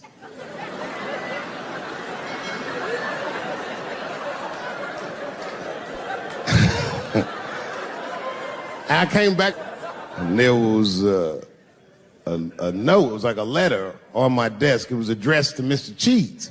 So obviously I'm going to assume that whoever wrote this letter must be an intimate friend of mine. This is not some kind of name that a person would just guess. But then I open the letter and it turns out I don't know this person at all. It's a fan letter. You know, I'm not even used to the idea that I have fans, but I'm grateful for it. And even though I'm grateful for fans, I don't read those letters. Be nice if I did, but realistically, it's like, what am I, Santa Claus, nigga? I don't have time for this. Like, got shit I want to do. I'm trying to chill. Read all these dreams and wishes from strangers. But I read it. I'd already opened it. So I just read the whole letter. And you know what, man? Whoever wrote this letter truly loves me. I mean, they were really fucking nice in the letter. And then they described to me what it was like to come to the show, how excited they were, how much fun they were having. And then they said that when I got to my jokes about transgenders, that they were, quote, devastated. Because it turns out that whoever wrote the letter was transgender. Now, I'm going to be real for a second. You got to understand, I never feel bad about anything I say up here.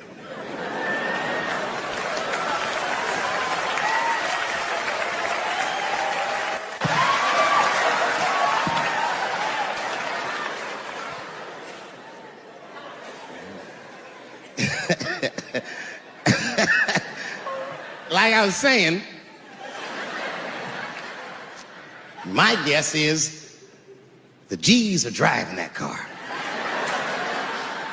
That makes sense to me, because there's white men in the G's. And these people are trying to get around discrimination and oppression. And you know how white dudes are. We know these roads. In fact, we built these roads. The rest of you buckle up. We'll get you to where you want to go. So the G's are just driving the car. Of course, next to the G's in the passenger seat is the L's. Everybody likes the L's, except for the G's. I don't know what that's about. I just know the G's don't like them that much. And the G's always say like little subliminal digs on them. It's unnecessary shit. It's not mean, but you know what I mean? They just be like, I wouldn't wear that.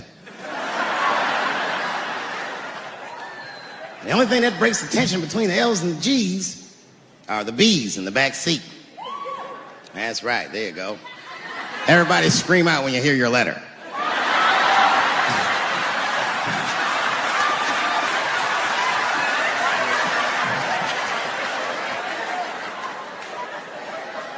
If it's one thing that the L's and the G's agree on, is that the B's are fucking gross. They seem greedy to the L's and the G's, you know what I mean? They're just sitting in the backseat like, yeah, man, I'll fuck anybody in this car. What's going on, man?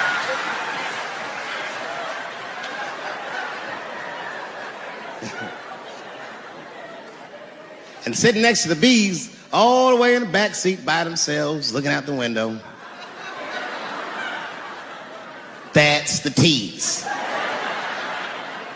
Everybody in the car respects the T's, but everyone also resents the T's. It's not the T's' fault, but everyone in the car just feels like the T's are making the trip take longer.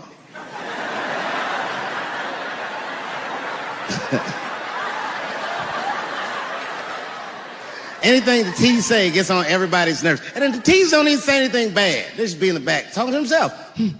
I'm hot. Shut up. Shut the fuck up, okay? Just roll the window down, you bitch. I don't know what you... What? Just said I was hot. Could you pull over at the next exit? I need to use the restroom. There is not a restroom for you for 4 states, nigga. Will you just shut the fuck up so we can get where we're going?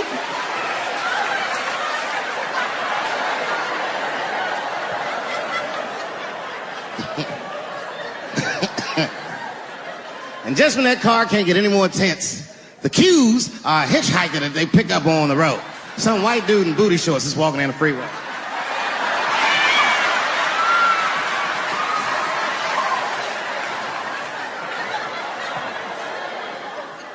The G's see him. That guy might be one of us. Hey, are you okay? You need some help? And he come over there with them booty shorts leaning on the window. Hey, what's going on, fellas? Lady? Whatever pronoun makes you feel comfortable in the back.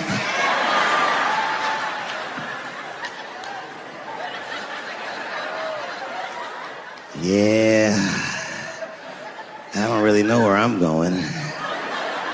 I don't know if I'm gay or I'm straight or whatever. All I know for sure is that I really want to get in this car.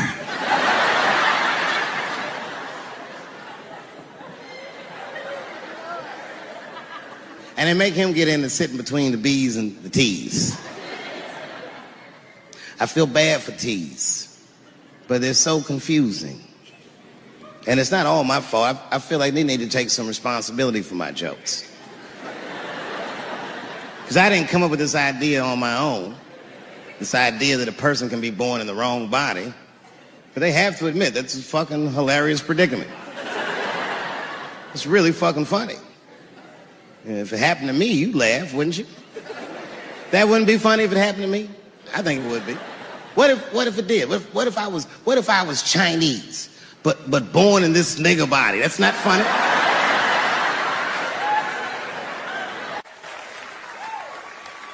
And I would never admit this to you if I hadn't locked your phones up. But it was the weirdest thing. Like, when I read this letter, this shit made me feel bad. I didn't feel bad about what I said, you understand? I felt bad that I made somebody else feel bad. To be honest, I don't even know what I said that upset that person. I have so many transgender jokes.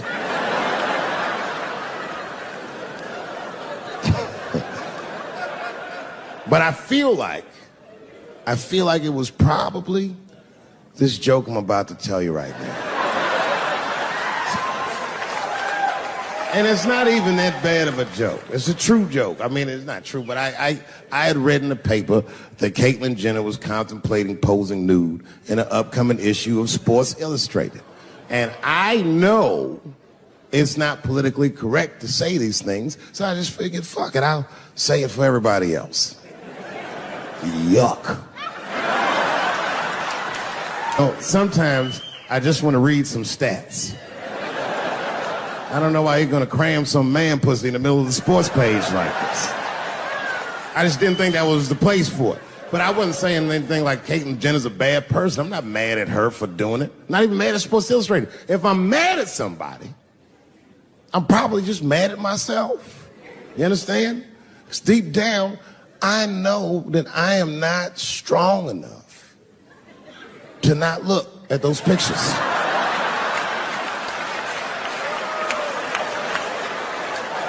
And I don't think I'm ready to see what she's trying to show me. So Caitlyn, goddamn it, if you go through with this thing, bitch, you better go hard or go home. I want you to go all the way. Hustler style. Do you know what hustler style means, miss? That means spread the lips.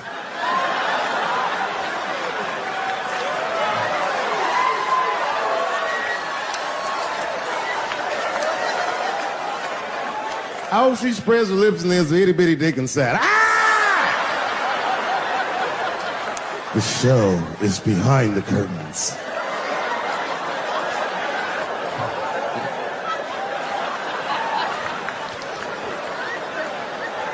I don't know what I said that upset that person.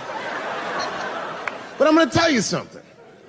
When I read that letter, and the moments after I read it, I did something that many black men in America do not have the time or the money to do. I thought about how I felt.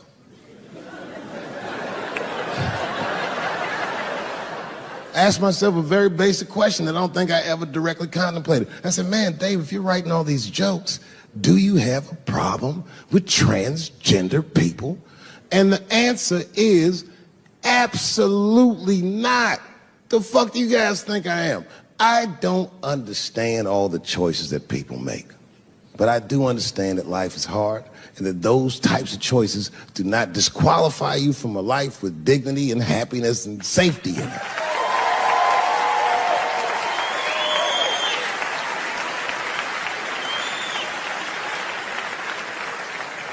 But if I'm honest,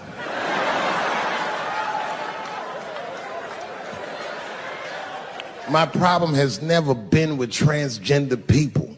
My problem is transgender people. I just feel like these things should not be discussed in front of the blacks. It's fucking insulting, all this talk about how these people feel inside. Since when has America given a fuck how any of us feel inside?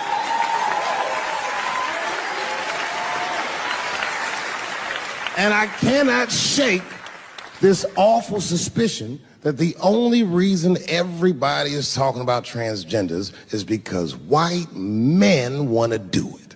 That's right. I just said that. If it was just women that felt that way, or black dudes and Mexican dudes being like, hey, y'all, we feel like girls inside, they'd be like, shut up, nigger. No one asked you how you felt. Come on, everybody, we have strawberries to pick. It reeks of white privilege.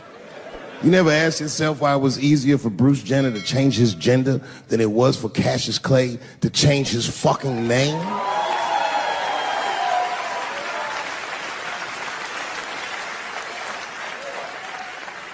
And if I were to be brutally honest, the only reason I ever been mad at the transgender community is because I was at these niggas for 6 songs straight. I had no idea. And then the lights came up and I saw them knuckles. I said, oh no! And everybody was laughing at me. Hi, world star. I said, why didn't you say anything? And then I heard that sultry voice. I didn't say anything, Dave Chappelle, because I was having a wonderful time. And I wasn't sure how you'd feel about it. I said, you knew how I'd feel. And she said, I'm going home. I don't want any trouble from you. I said, home? It's only 2 songs left. I mean, we might as well finish the night. And we ended up having breakfast together. Oh, grow up. That doesn't make me gay. I just titty fucked her. His titties are as real as any titties in L.A. It's 2 o'clock in the morning. I was just borrowing a little friction from a stranger. Whoops. Although Dave Chappelle, the black American, he was a little jealous. I was like, how the fuck are transgender people beating black people in the discrimination Olympics? If the police shot half as many transgenders as they did niggas last year, it'd be a fucking war in LA. I know black dudes in Brooklyn, hard street motherfuckers that wear high heels just to feel safe.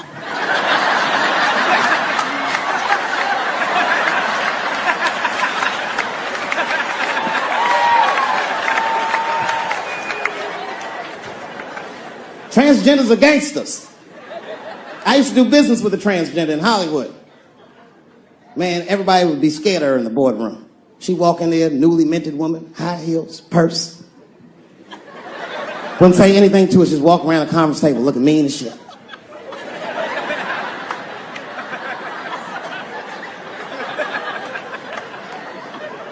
And then she walked to the head of the conference table, stare at us all, reach in her purse, and pull her old dick out and throw it on the table. Let's talk business, gentlemen. Ah!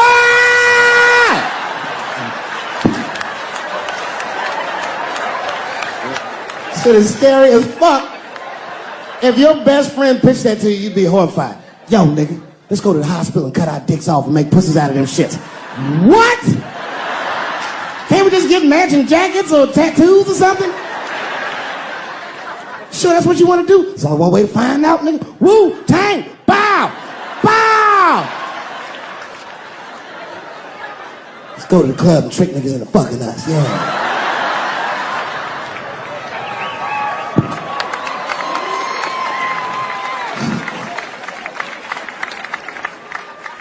The third time I met O.J. Simpson.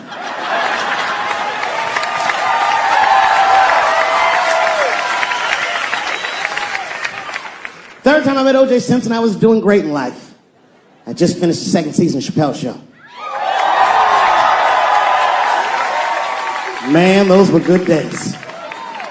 I was playing a comedy club in Miami, the Improv. I don't know if you've ever been, but if you have, you'd know. The door for the green room is right on the stage. Can you imagine such a thing? If I walked out of the door of the green room, bam, I'm just right here, right from the dressing room. And I did that. I walked out, and the whole crowd was like, hooray! And I looked, ma'am, as close as you are to me, I saw him as soon as I came out, the juice.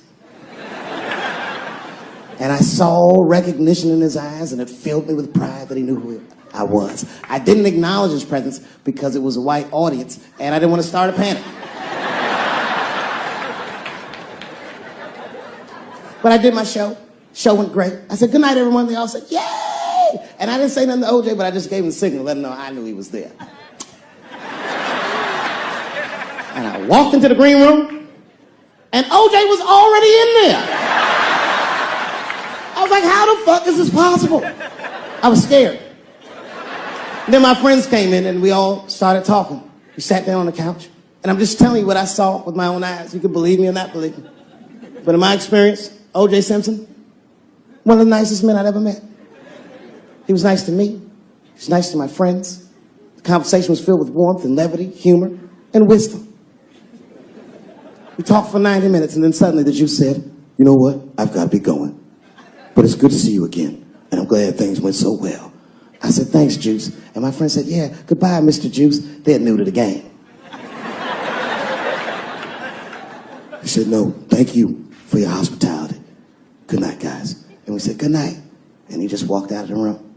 And as soon as the door closed, we all looked at each other like, that nigga did that shit. I could feel like murder in the room. Every cent of that $12,000 ticket done it. That was fantastic.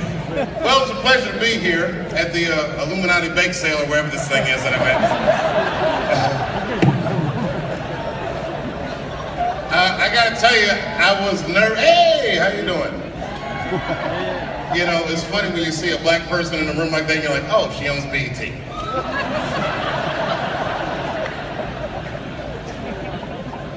I normally don't do benefits. Not because I don't care, but because the crowds are historically stuffy. I don't like being judged. I love you, bro. In a very impersonal way, I should add. But I can't even see who said that. I haven't been back in New York in a while, especially for something like this. I was here years ago. And it was one of those times my wife was mad at me because I had said something terrible. These things happen in a marriage. We always say the meanest things to the people we love the most. And it's not that we mean them, it's just that we know that these people love us and they'll let us say these things. And it makes us feel better. So this particular time I was in town for a protest. It was during Occupy Wall Street. I wasn't here for Occupy Wall Street, I was here for a lesser known protest called Occupy Luxury Suite. It was day 6. I was bored, it was late in the afternoon, so I figured maybe I'd call some of my friends in New York and tell them I was in town, have a nice lunch. And I did. I called them up, we had made plans, and then I went outside to catch a cab. And that's when reality set in. I'm still black in America. It was 4 o'clock, it was hot. You know how New York gets in the summer when it's hot? It was that sweltering, do the right thing heat. And I'm standing out there trying to catch a cab, and I can't catch a cab to save my life. But then I remembered I was staying at a luxury suite, and there's a guy there that's supposed to help me out. So I go to him, and I say, "Sir, I'm having a very difficult time catching a cab, and I'm against the hotel." And he said, "Mr. Chappelle, absolutely. Why don't you wait in the bushes, and we'll get a cab for you." And I said, "That's a great idea." So I hide in the bushes, and I'm waiting for this guy to catch a cab, and it's taking him a long time too. And while I'm waiting, I see a homeless guy. I'm assuming he's homeless. He looked disheveled, and he was digging in the trash, but very deliberately, not an idle sifting. This guy was on a mission. He was digging in the trash real hard, and I was staring at him, not in a judgmental way. I was just looking at him like, damn, this guy's really digging in the trash. And as I said it, it was as if he heard me. And he looked directly at me while I was hiding in the bushes. And then he started walking directly towards me. And as he got closer, I could see that he recognized me. I could see him put my name together. Oh, not Chris. And as he got closer, on his face I saw hope and desperation. When he got real close, I couldn't take it anymore. It was too intimate. I screamed at him. I jumped out of the bushes. I said, "Don't come any closer." And he said, "I just need some." I said, "Don't even finish that sentence. Get away from me. You stink. You stink," I said. And he looked at me and I saw fury in his eyes. And then I saw hurt. And then I saw resignation, like he remembered something. And then his eyes just drifted slowly down to his own tattered shoes. And instantly, when I saw that, I felt so much better. Just then my cab came and I jumped in my cab. I went uptown to a restaurant called Italy. It was fantastic. I highly recommend it. They serve huge portions. I couldn't even finish my lunch. And they comped my lunch. And then I was uptown, so I figured I'd do some shopping. And I did some shopping uptown. And then there I was at Columbus Circle, trying to catch a cab downtown. And again, racism reared its ugly head. I couldn't catch a cab downtown. And then I remembered, holy shit, I have $5 grand in cash on me. So I went across the street to Central Park South, and I caught a horse and buggy all the way from Central Park South back downtown to the village. It was beautiful. By this time, the sun was setting, and there was that orangish, purplish glow in the sky, and I had a blanket over my lap, concealing an erection that I had for absolutely no reason. It turned out to be a wonderful day. Then I got back to the hotel, and I guess who was across the street? The same homeless guy that I had seen earlier. And to be honest with you, the sight of him disgusted me. I ran to the hotel door, and the only thing that stopped me was I saw my own reflection in the glass. There I was, spaghetti sauce on my face from my expensive lunch, arms filled with shopping bags. And I must have Medusa'd myself because I stood there for a very long time. And then, the story's going nowhere, but the guy that helped me earlier saw me and he said, Mr. Chappelle, are you okay? Do you need some help with your bags? And I said, no, I don't. I need you to just keep an eye on me because I have to go across the street and take care of something. And I ran across the street to that homeless guy that I'd seen earlier. And as soon as he saw me, he was mad. He said, I said, look, man, I'm sorry. That's why I came over here. I just wanted to let you know that it was wrong for me to say that. To be honest with you, I couldn't even smell you when I said it. I didn't know that you stunk, but you do stink now that I'm close. And I just wanted to let you know that I was wrong, and I'm sorry. And his eyes softened. Now I couldn't see any anger or anything. Matter of fact, I couldn't even read his expression. He just looked at me for a long time. It made me very uncomfortable. They said, you know, deep down, I think I'm around this area. Because I was hoping that I would run into you. I was going to punch you in the stomach. It takes a real man to know when he's wrong. And it takes a bigger man than that to admit that he's wrong. And you coming over here and apologizing to me, he said, that's no little thing, young man. And I accept the apology. And I said, well, thank you very much, sir. And I don't mean this in a bad way, but I had a wonderful day today. I said, it was a beautiful day. And the only time I felt bad all day is when I thought about you. And he said, that's fucked up. I said, I know. But I did think about you when I was shopping, and I bought you something in case I might have saw you. He said, you bought something for me? I said, yes, I did. And I set all my shopping bags down, and he went up to that shopping bag, and he looked in there, he said, oh my God. I said, not that one, motherfucker, this one's for me. And I handed him a Macy's bag.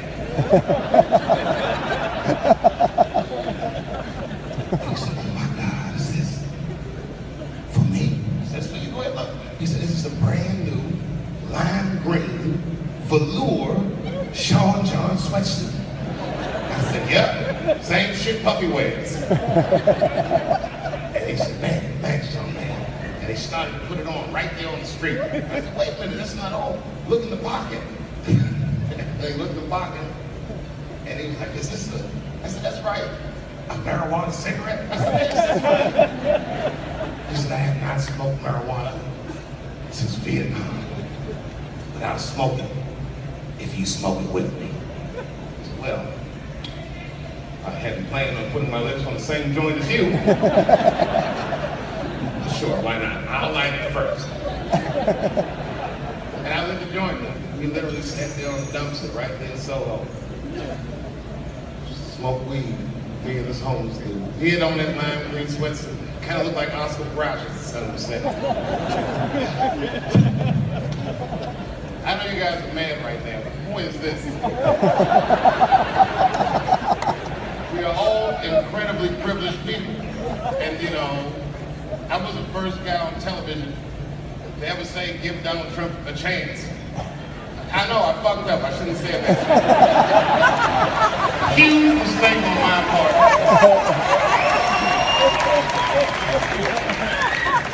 It's going worse than I ever dreamed it would go.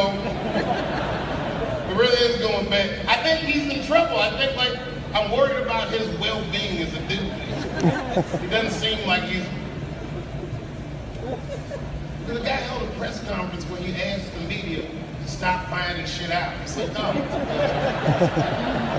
don't think that's going to work.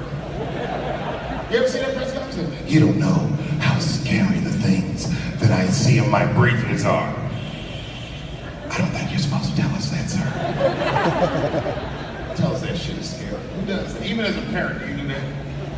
So the kids saying, hey, little man, look, I'm 3 months behind on the rent, and I'm worried this month. I don't know if it's going to work out. Go to school and have a productive day.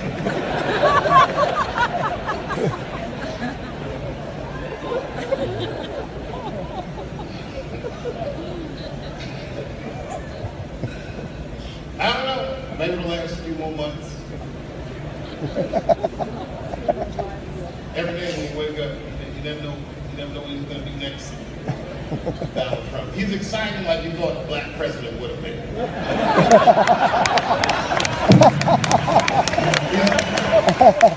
action-packed in a way we never dreamed the president would be action-packed. That's great. It is a crazy shit. Donald Trump said we should not let any Muslims into the United States until we can figure out what's going on. And I think that's way out of step with the way people feel in America. Am I wrong on that, or is it me? I think you guys are not a good gauge of how people actually feel though.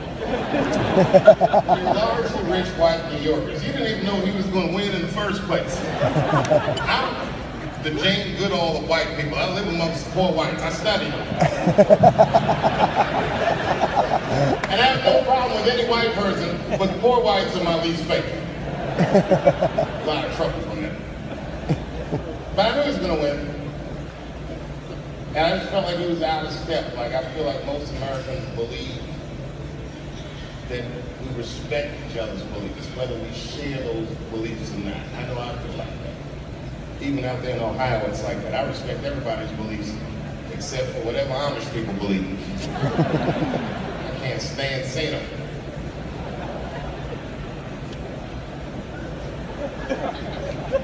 See, I took a long pause because I meant that shit. I don't respect other beliefs. I was driving down the street and I stopped my Porsche whenever I see them horse and buggies. All the Amish people know me, not from television, just because I stop every time I see them. Ezekiel. He says, get away from me, E. Ezekiel, come on, bro. Are you sure? You sure God doesn't want you to have any of this technology? He said, you tried to tempt me like the devil. Devil! I'm trying to put you onto the game. I just went 30 miles in 25 minutes. It's a big world, Ezekiel. You don't even know what the weather's going to be tomorrow, do you? You don't even know there's a valuable Pokemon on your shoulder. Blink, tap, tap.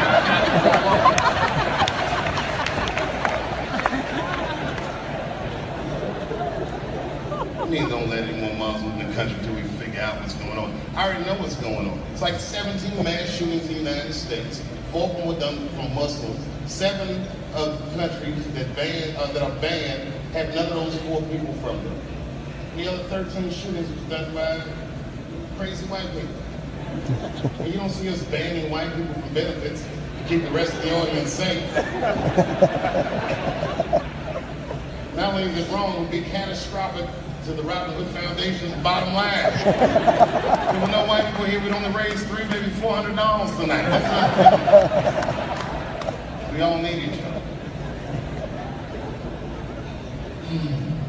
Is he going to get impeached? Trump? No, I don't want that enthusiastic hooray. I want somebody, I know there's a guy in this room somewhere that's like, yes, he is fake. And I'm like, yes, he is. His wife still lives in New York, doesn't she? Nobody wants to. You guys probably know him personally. I forgot where I was. Sorry about that. I'll just Google this shit when I get on stage. Hey, how are you, man? You look great, by the way. They asked me to come here for 15 minutes. Sure, they regret it. I am the other Westmore.